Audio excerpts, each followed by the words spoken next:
Welcome to Breastfeed Durham's first food race equity series. We really wanted to take an opportunity to explore with healthcare providers and community advocates and parents about first food equity and what it means to the community.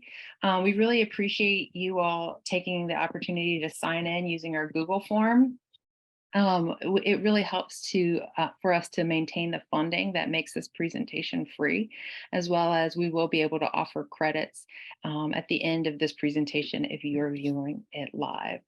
So, in Breastfeed Durham, we know how incredibly difficult it has been for families of historically marginalized groups to receive equal access to lactation support, to breastfeeding, chest feeding, and human milk feeding support. And oftentimes, families in our community, especially in the last decade, have been asked to move or cover up in places. And Breastfeed Durham came together about 4 years ago in the hopes that we could start to change this and normalize breast, chest, and human milk feeding in all the spaces where communities gather.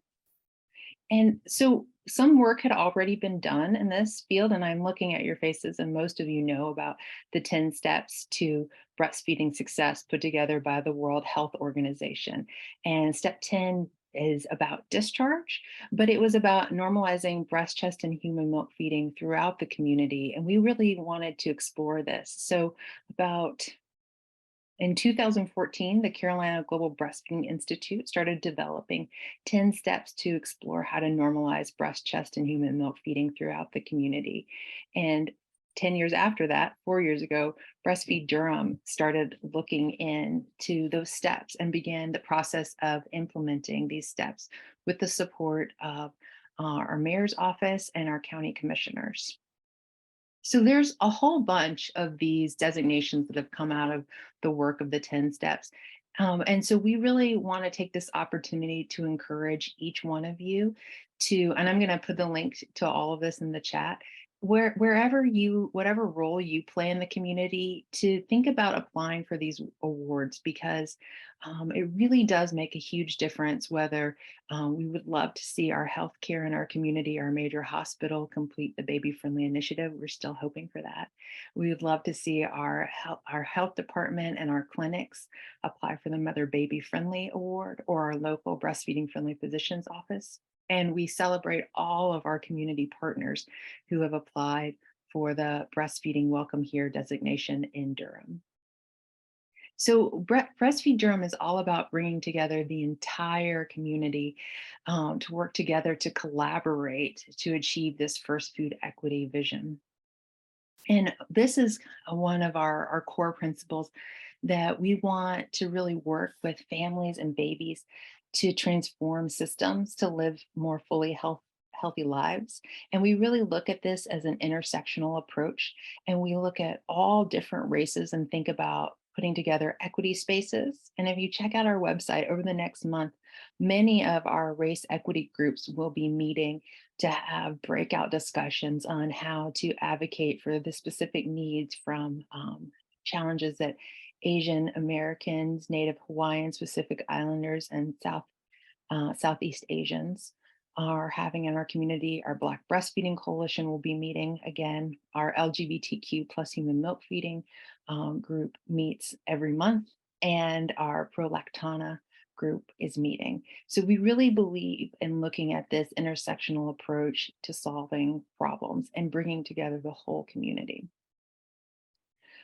We really are excited today to explore how home birth, and midwifery intersect with this approach, and thinking about how we think about how our healthcare advertises formula, the impact of our healthcare on first food equity, and we're so excited today to have Amber and Tina join us to explore these concepts. So I first I first heard about Tina many years ago when I was pregnant with my second, and we were exploring home birth.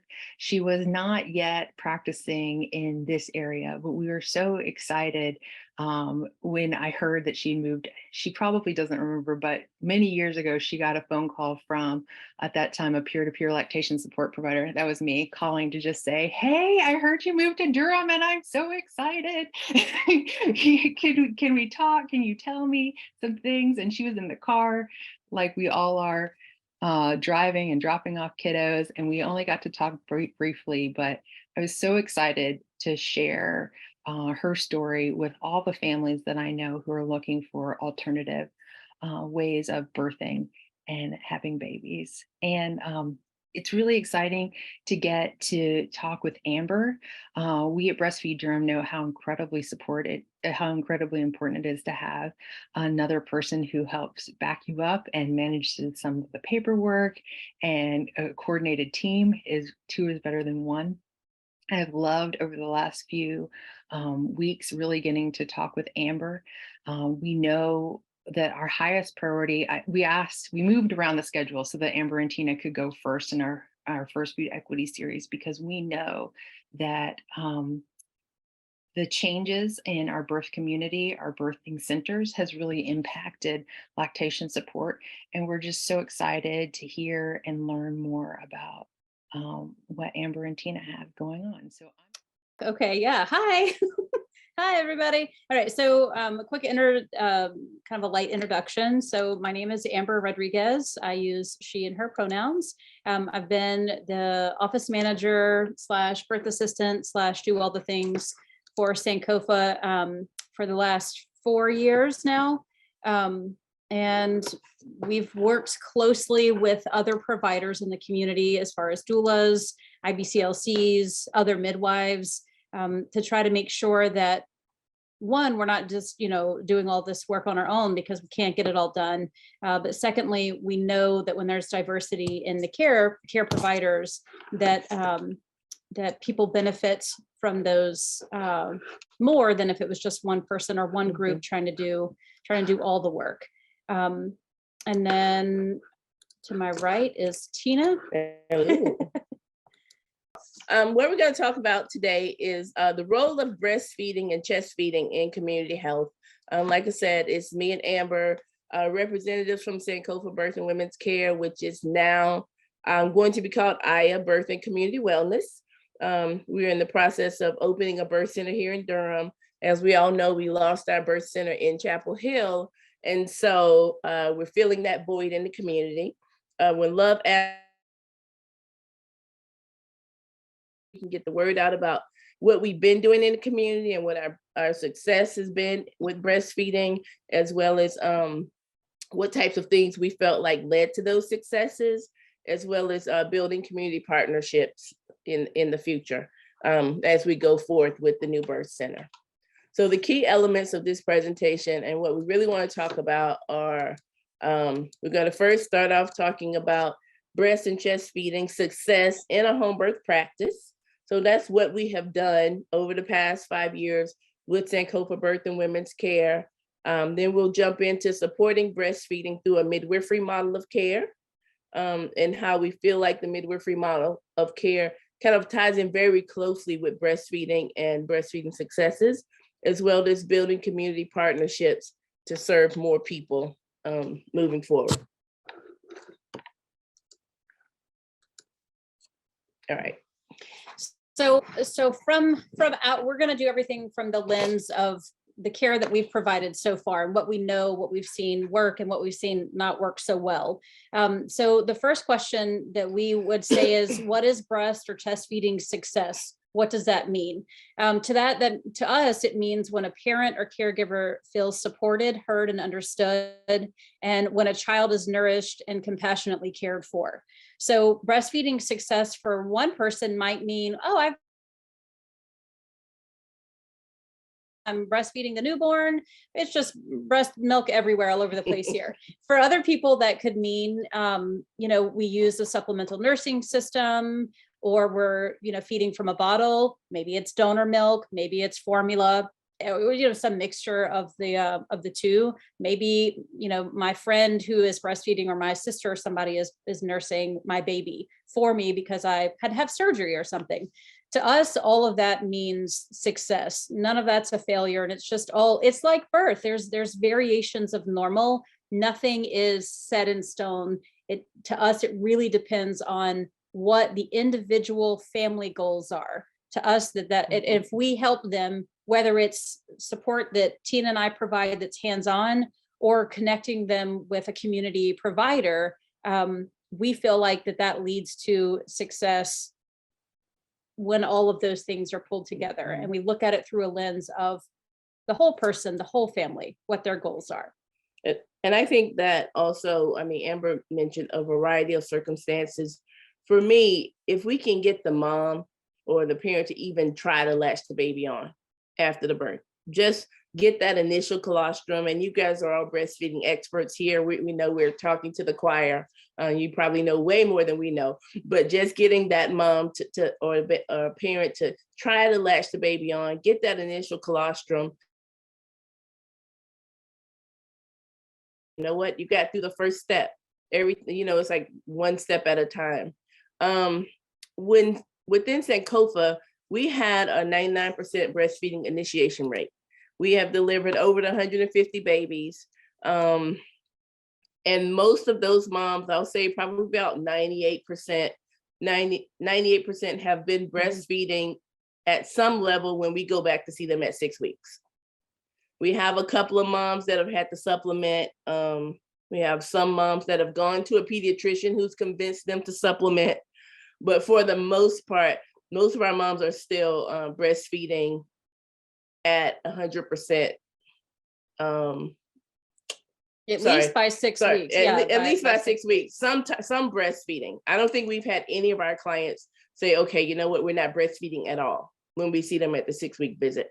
And I feel like that's a huge success. We know that having a home birth and some of the things that we do in the midwifery model of care, like putting the baby directly on the chest, like honoring that golden hour, like trying to really get her to try to initiate breastfeeding are very important. So our moms are non-medicated, of course, because we're out of the hospital.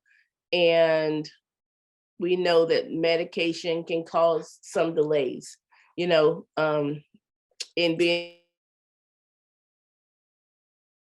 We are really proud of our rates. Some people will look at it and say, well, those moms are self-selected. If the mom chose to have a baby at home, they more than likely are going to try to breastfeed at least, unless they have some problems. We have had a few moms that came and said, oh, well, I couldn't breastfeed my first. They told me this was wrong, or I couldn't do that, or I've had some type of surgery and they said I might not be able to breastfeed, but just encouraging them. And that's where the midwifery model come in, like meet people where they are. We start talking about breastfeeding from the very beginning. Like when you come into care, how do you plan on feeding your baby? And if a mom comes in and says, I don't think I can breastfeed, I tried to do it, then we constantly are talking about that throughout the process. What do you need in support systems? We know that in African-American communities, sometimes we don't have that higher generation. Like our grandmothers didn't my grandmother didn't breastfeed, she used formula. She actually worked at the formula company, So when the whole family works at the formula company, of course, you buy into it. You drink the Kool-Aid for sure. But yeah, so getting that support, having friends, having aunties, having grandparents and parents that breastfed are very important. Then somebody saying, oh, the baby's not going to get everything that the baby needs. So just kind of encouraging those parents and letting them know that this is a possibility and that you can do it. Most people are able to do it, with the right support. Sometimes you need extra tools and throughout the visits, throughout the whole 9 months, if we know that parent has some type of hesitancy about it. Yeah, for sure. I can remember, and I'm sure most of everyone on here has heard I remember my mom saying, are you going to give the baby water? Like they're going to be dehydrated. Like breastfeeding can't be enough, So debunking some of the myths, around breastfeeding or around chest feeding. And speaking of chest feeding, now, as we move into our next venture, our next journey with Aya, that's new for us, right? Like changing our language, changing our mindset, wrapping it around a more non-binary look of breast and chest feeding, of infant feeding. What does that look like? What does that look like for us as providers? When we talk about lining up with other community providers, are they mission aligned as well? You know, and do we have people in the community that can confidently, safely, and comfortably take on our diverse clientele? Those will be important for us as well. So looking at that from a whole person-centered mindset, not just the goal is just to get breast milk into a baby. Okay, that's one of them. But, you know, are we also doing it in a gender-affirming way? People who are doing the same. Those are important. We feel those are important as well. So the next thing that we'll look at is talking about leaning a little more into the midwifery model of care. What does that mean, and how does that change someone's breastfeeding journey? Like Tina was saying, we start from the beginning, from day one, that very first initial conversation with, hi, welcome into the practice. We ask them, you know, if they've had children before, what was it like your first baby or your seventh baby? We just met with a mom this morning who will be delivering her 8th baby. We delivered her 7th one, and she had the most problems with number 7 with breastfeeding. It was a real challenge. And it, you know, the baby had some oral ties and things like that. But she was saying, it was a good story. She was saying that all of her younger church mothers were really inspired by that she was having difficulty at number 7. Like that it's not just, well, once you learn how, everything's fine, because the new baby doesn't know how. So and then dealing with that, helping families deal with that, as well as when you think you've got something down pat, and then you have baby number 7 that's like, skirt, pump the brakes, we're going to mess up the whole plan. You know, you thought you knew, but you don't. So with the midwifery model of care, it's relationship based. So we start building those open lines of communication as we can, so that people, when we go to their house for those postpartum follow-ups and we say, oh, your baby's lost, still losing some weight. Well, okay, we expect it to tick up about day 3 to 5 when your milk comes in, but what if it doesn't? Will they trust us when we say, okay, your baby is really, really not thriving and is losing some weight and now is pretty jaundiced? It's time for us to, you know, take the next step, and let's go to either the IBCLC, or if it's more emergent, it's time to go into the pediatrician. And as if anyone's new, you'll learn some folks they're not, no, the answer is no, I'm not going in, you know, which, okay, you know, all right. But we want them to trust us when we tell them, okay, we see a problem here. And that starts at being able to trust us during pregnancy, labor, delivery, all the way through to those meeting those breastfeeding goals. And then if they tell us, no, I feed the baby every 2 hours, we want to be able to trust them that that's actually what's happening, and that it's not every 4 to 6 hours, and that's why the baby's, you know, is starving to death. So the midwifery model of care, it really works on that foundation of communication, trust, respect, and finding out what those goals are and working on them from the beginning through to when we see them for their next baby. I think relationship building, understanding the clients and what their lifestyles are like. So if we have somebody they're in graduate school and they have 3 or 4 other kids, and they're not taking care of themselves, you know, they say, oh, I'm eating, everything's great. And, you know, I'm like, really, how are you doing classwork and feeding the baby every 2 hours and taking care of the other kids? So just kind of letting them see the spaces in their life where they're not actually doing what they think they're doing. Because like, you thought you fed that baby 2 hours ago. Really? But when I'm asking you about it, you're like, oh, well, it was like 9 o'clock. I'm like, okay, it's 2 o'clock. 2 o'clock, you lost track of time.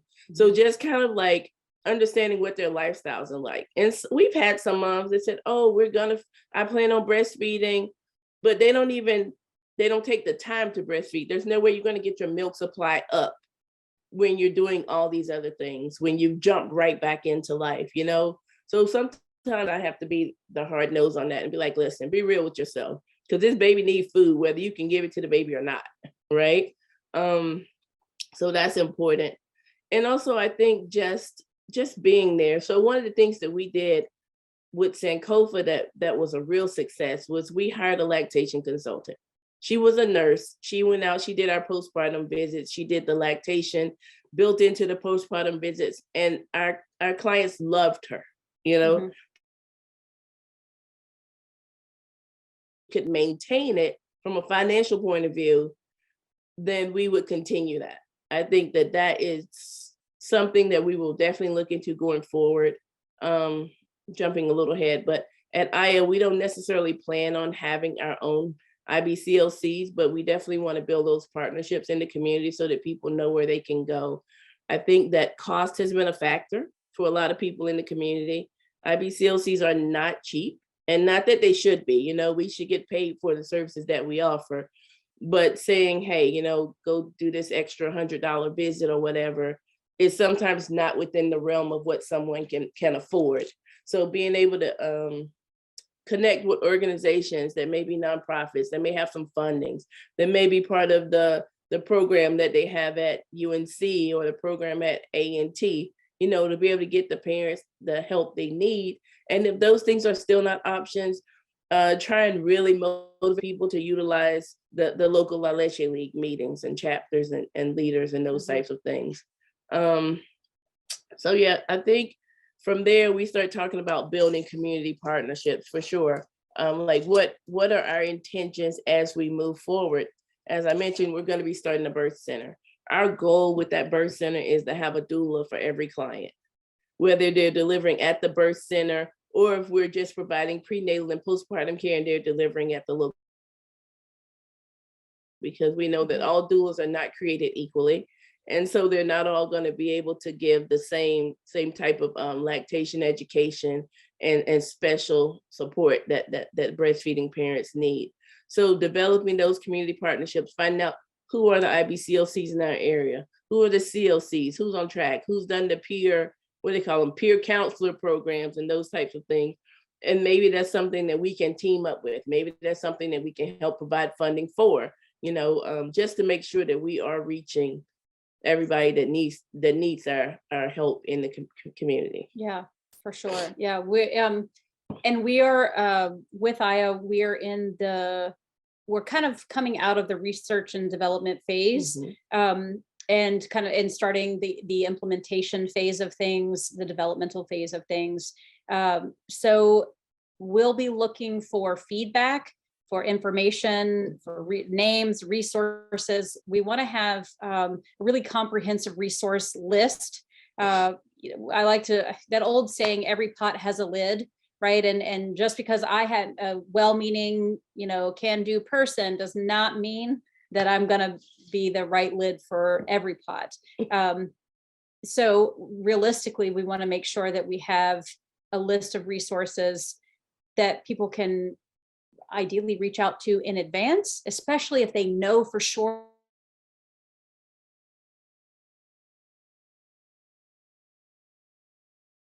actions early before they need them. My very first baby, I remember struggling, crying, tears, just in a lot of pain, trying to find an IBCLC when I needed them in the moment, as opposed to knowing, oh, this is probably something I should have planned for, when I was doing that baby shower, that planning, like, what's that, what does that look like?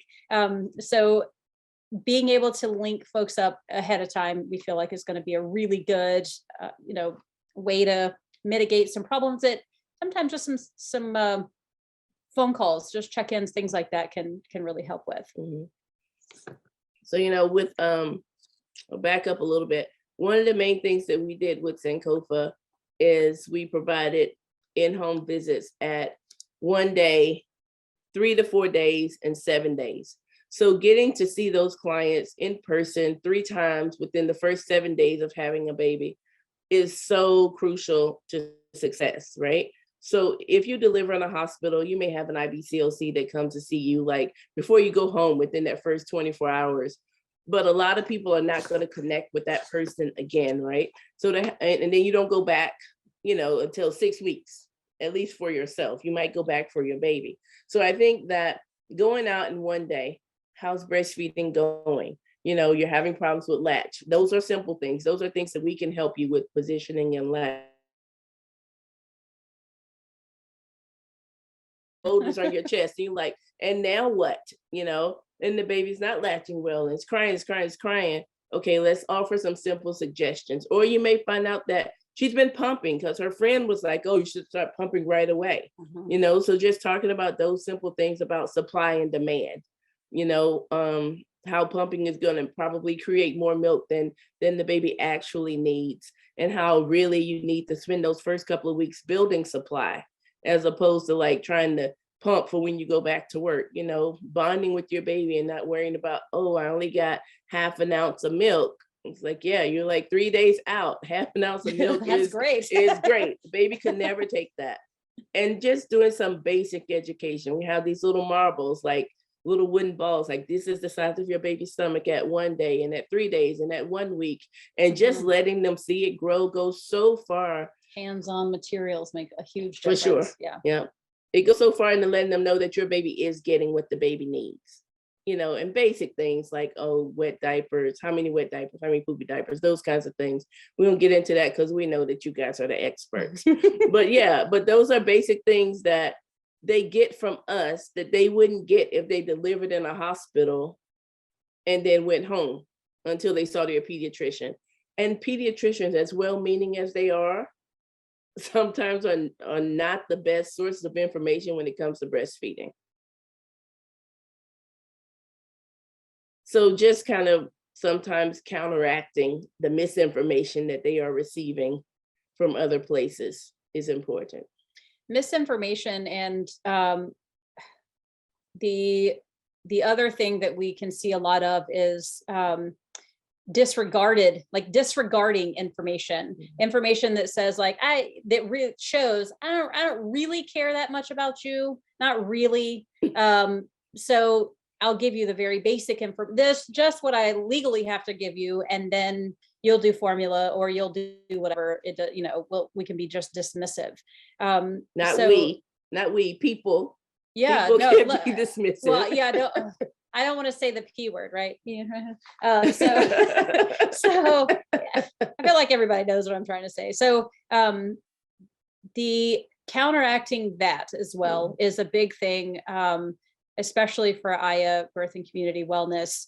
Our goal is to make sure that people are getting the experience that they deserve, that they have a right to, and doing that in a way that's culturally competent, that is respectful, that honors the process, that's medically sound, that's evidence-based. All of those things are, at the top of our list for building community, for providing services, and making sure that when people are done with their breastfeeding, that they feel like they were supported and successful in their own way. We will send the slides. They're really nice. We made really good slides. I really wish everyone could see them. Yeah, we'll send those really to you. Good. We also have a survey. We know some people have been coming to our listening sessions, but as Amber said, we're trying to get as much information from the community, as much input. What types of things would you like to see in the program? How do you think that the partnerships could work? Maybe you have your own practice, or you just took the IBCLC exam. I know those people have been celebrating for the last 2 or 3 weeks, those few that have passed, but and you want to be involved. So we're going to send out, when we send you the slides, we'll send you a link to the survey so that you guys can look at it, answer questions, and definitely give us, I would say the survey isn't, it's about services in general, but because we're appealing to this lactation community right now, if there's anything that's not mentioned there that you feel like we need to include, or that you want to get feedback on, please put that information. If you're willing to work with us in the future as we start to develop those partnerships, I'll put that in there too, because we'll be contacting people. I was just telling Amber, I was like, it's mid-January and we're supposed to open doors November 1st. It's going to seem like tomorrow, like right around the corner. Time's going to go by so fast. Yeah, thank you, Love, for posting the Yeah. survey. We It appreciate says that. surgery. Here's the eye of Yeah, surgery. I'm like, Oh, surgery. no. We're not doing, nope, we're not doing surgeries. We definitely have to transfer if surgery is necessary. Nope, we're not doing that. Yeah. Thank you. So we'd like to open up, we see just a couple of questions there in the chat, but we'll do question and answer section now. Love, we have time. Are we Those good on are not time? questions in the chat. Yeah, we're good on time. Trying to help us get on. No, so she did. Is it helpful that a lot of us IBCLCs can take most major insurance? I would say yes. Yes. Let's talk about growing pains. So when we had our IBCLC on board, we were so busy like doing births and trying to figure out, how to get paid for the birth, right? That we never really spent time to get into codes, and we were just paying her out of the money that we were making for the birth, right? But if we had known that, hey, there are codes and there are ways that you can charge insurance for these visits, probably a lot more clients would have used it. So I will say for sure that it is definitely helpful if the IBCLC takes insurance, and if the IBCLC knows how to bill their own insurance. Perhaps with this larger venture that we're going into, we're going to have a biller and we're going to be credentialed. That's something that people need we need some assistance with, or even if we have some clients that need assistance, we like to know who we can call and maybe get a discounted rate if we're coming out of maybe some funding that we receive, those types of things. But yeah, if you can take major insurance, even if you can take Medicaid, and if you know how to bill it yourself, we really would love to talk to you because we need that help ourselves. Billing is insurance is a joke. Yeah. Don't say it's a joke. All right. They're not easy to work with. So Medicaid covers lactation services in North Carolina. Yeah, it's interesting. Did you know that Medicaid does not cover home birth in North Carolina? We didn't know that until recently, but we were told that home is not a valid place of service for birth in the state of North Carolina. So if they cover lactation, do they cover lactation enough to make it worth your time? That becomes the question. She has her hand up. Somebody has a hand up. Isn't that what that means? Where? This little, yes. Pointing at all right, there. Okay. Shaquille. Hi, y'all. Thank you for coming. The information was valuable. I'm Shakia, project coordinator of ICO for MCH. We provide funding to help support the work of Breastfeed Durham. I did have a few questions more so about your practice thus far. I wrote them down, so if you see on the role that family plays in supporting clients reach their breastfeeding goals. I'm assuming that, I know that you all have a lot closer relationship with the family and support persons during your work, especially in home birth settings. Can you speak about how you all have been able, especially for someone whose mother or grandmother didn't, breastfeed, how you have been able to communicate that to them? So I think it goes back to before they have the baby, right? A lot of our moms delivered in the hospital, didn't have breastfeeding support, didn't have support from their family or from the hospital staff. So I feel like that relationship with the parents starts early on. It starts with them coming to the visit with the client, getting to know us, asking all their million questions and feeling comfortable that, okay, these people are educated. They're not just gonna come to the house and boil water and Tie shoestrings on stuff, right? yeah, so thinking that we know what we're talking about, building that credibility with the family. And then at the birth, there's nothing like when the grandmother and the great grandma sometimes come to the birth and see that their daughter can have a natural delivery, right? It changes the whole paradigm there. Because you get all the stories. I had a C-section and my mama had a C-section, and I didn't even into it like, okay, so what else did these people bring? Breastfeeding, maybe they telling the truth. Let's try it, and just kind of giving them ways that they can support. It goes with the dad too, giving them ways that they can support. Yeah, the partners getting up at night, helping bring the baby to her if the baby's sleeping somewhere, making sure that she always has water, that she also has snacks, that you're helping to remind her, you know, those types of things. So giving dads ways that they can be involved besides, here's the bottle, you can feed the baby. Letting grandma know that, hey, you know what? Your daughter, look, be like, your baby is safe with us. She the mama now, but she's safe with us, you know? And so we're not gonna tell her anything wrong.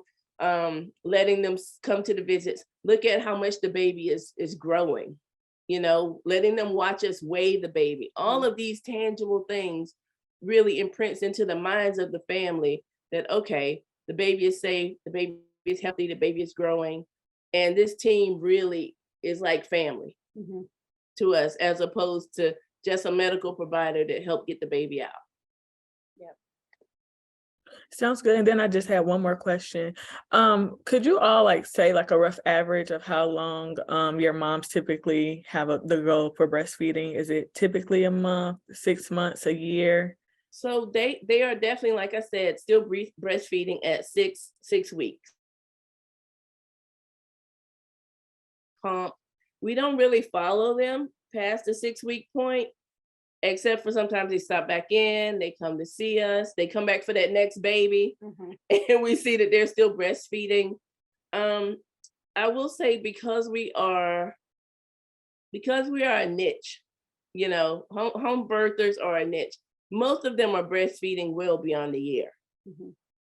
But we did see a change in that during COVID when the home birth dynamic shifted a bit. You started getting people that would normally deliver in the hospital, but now I'm scared to go to the hospital because of COVID, or I'm scared to go to the hospital because Black women are dying. That population of home birthers probably are not breastfeeding as long. I would say 6 months would be good in that particular population. Yeah, we have and with home birth, we have a lot, I would say a decent amount of our families, the mother is going to be a stay-at-home mother from when she has until she's done, well after she's done having children. So they don't I don't know if that's true. No, I think that's true of our white moms a lot more than our Black moms. Okay, so what I was going to say is, let me finish up. So what I was going to say is, there's a difference in the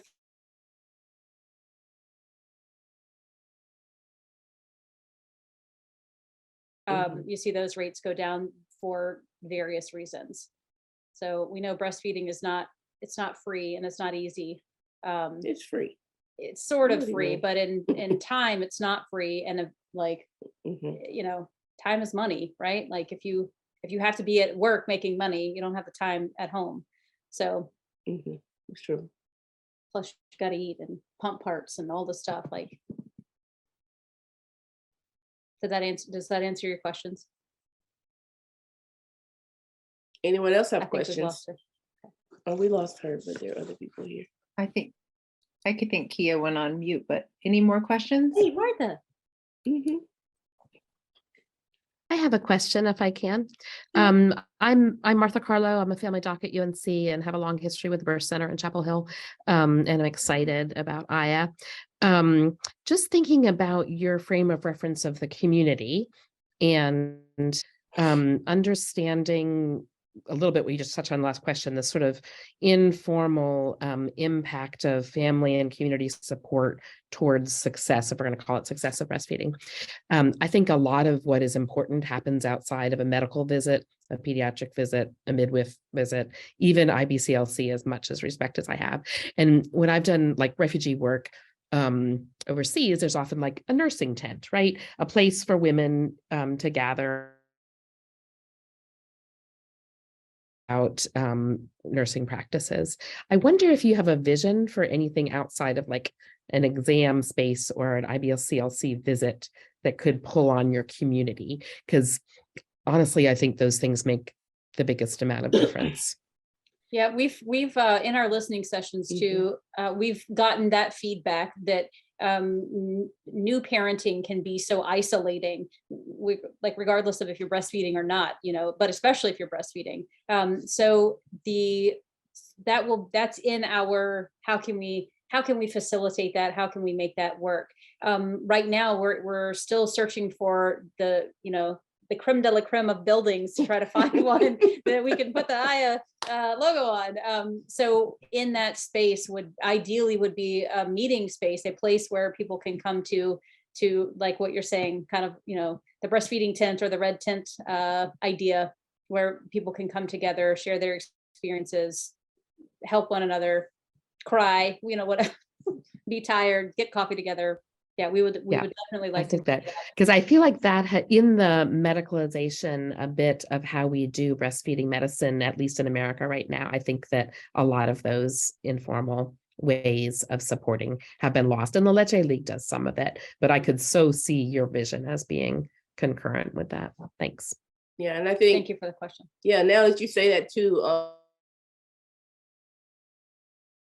is for people to come together and share, share resources and share stories. I can see that maybe being a facility or offering a facility for La Leche League to come and meet, or creating breastfeeding circles or postpartum circles, for people to come together. So we will keep like Amber said, as we are searching for a building, anybody knows anybody those kind of space requirements in mind. Yeah. Thank you for the question. Anybody else? The Franco field. So excited for Aya. Oh, okay. So we have a question that's from Estella DeFranco Field. She is asking about opening. So our plan for Aya is for sure to open doors for all services. That would be November 1st of 2023. This is all contingent upon finding a building. Durham is not the easiest place to find a building these days, but also because we plan to start deliveries in February of 2024, we may start doing some postpartum care June, July, just so that we prenatal care, so that we start that pipeline of women. Somebody's clapping. So tell everybody that to hold off on getting pregnant for like a little bit longer. Say a prayer. Need a building. Yep, we're on the hunt. And then it says, do we plan to add providers? Yes, lots of providers. We're going to need nurses. We're going to need midwives. We're going to have an open access clinic. So we're going to need like patient navigators. What else? Nurse practitioners. We're going to plan on having 2 nurse practitioners. We're looking for a value and mission aligned physician at this time. Put all the words out. So yes, lots of different types of providers. As we mentioned, doulas. We're gonna need a lot of doulas. We're gonna need some doulas to come on board and help us figure out how that program should work. How should it be structured? How do you make sure you have somebody for every person who wants one? Who do they work for? Who do they get paid by? All of those questions. Those are things that we have task force that we're going to be creating in the next couple of months. Tell all your people. Thank you so much. I'm excited. I'm so excited. I actually see some peer-to-peer support providers on this call. I definitely, I have a feeling that there's a couple of peer-to-peer support groups, lactation support groups, that would love to meet in Aya's space. So I think Breastfeed Durham can definitely assist you with connecting to the right group of people. I had some answers prepared, trying to anticipate what the questions would come up, but I want to go to the Breastfeed Durham website and just take a minute to make sure that we share that some of these solutions and questions are here. On the Breastfeed Durham website, we have put together equity resources around affinities for providers beyond just the scope of just lactation. I'm going to click on our LGBTQ+ resources and our local support. This is just one example, and it kind of lists different choices and different providers that are supporting our LGBTQ+ communities. And when our affinity group meets every month, different community advocates help update this list. And we have that one. We also have our list of lactation support in the community, which is just all the providers, as well as the little drop-off side tab here, lactation support groups. So we have like IBCLCs and LCs in one spot and groups in a different spot. And our calendar here lists what's happening every day. So if you're working with a parent who's like, I really need to go to a support meeting today, well, here's our calendar and people can find out what's happening in the next couple of days. So that's there. But I'm hoping, I'm seeing you all. I'm like, can we come together on this? Because what we do have is our directory of healthcare providers, y'all, and this is not family friendly. We know this. We know that's not perfect, but what we did is we worked with some students at UNC, and we put together this huge spreadsheet of all of the perinatal support in the community. It's loading very slowly. It's going to load here in a second. You'll get to see it all, hopefully. There it goes. We've got Orange County and Durham County on here, everything, a little bit of Chatham and Elements. It's centered around Durham, but everything that touches. So from Leche League to researchers to pediatricians, and we always love a little help. There's some information here about how you can update. I'm like, it won't scroll. There we go. Sorry, love. Yeah. Am I frozen? Is there a link to this from the website? Yeah, let me go back. So on the website, if you go under our parent tab down to directory of healthy family providers. So, and it's right there. And we count on each and every one of you on this phone call to like look at it every so often and give us some comments. If stuff's out of date, tell us to update it. And we work really hard to try to keep this up to date. I know there's lots of other tools that people have tried to come up with, but during COVID, we worked with some students and some other organizations, and we just found that the best thing we could do is just a Google Doc where we can all edit. And the idea is, my hope is that those providers on this call can go in there and you can find the exact right information for a parent and just text them the little piece that they need and not the whole big, giant, overwhelming spreadsheet. So we count on that. I wanted to share that before we moved on. I'm going to skip. Just thank you all. Thank you so much for all the support that you're doing in our community. Thank you for our advocacy. I want to do just a shout out for those of you who did not hear that the PUMP Act passed, the Omnibus Act passed. National leaderships, including people from Breastfeed Durham, made such a huge difference over the past 12 years in order that now every single employee in the United States does get access to lactation support at work required by law. It is protected. That means our teachers, our nurses, our salaried employees, there's no more hiding. Previously, hourly employees got support, but what happened so often in North Carolina is you had an hourly employee who got pregnant and needed to have lactation support at work. What they do is promote her so that she became salaried, and then they no longer had to provide those accommodations. So now salary employees are supported unless you have a waiver in North Carolina, and only 3 businesses have applied for that waiver.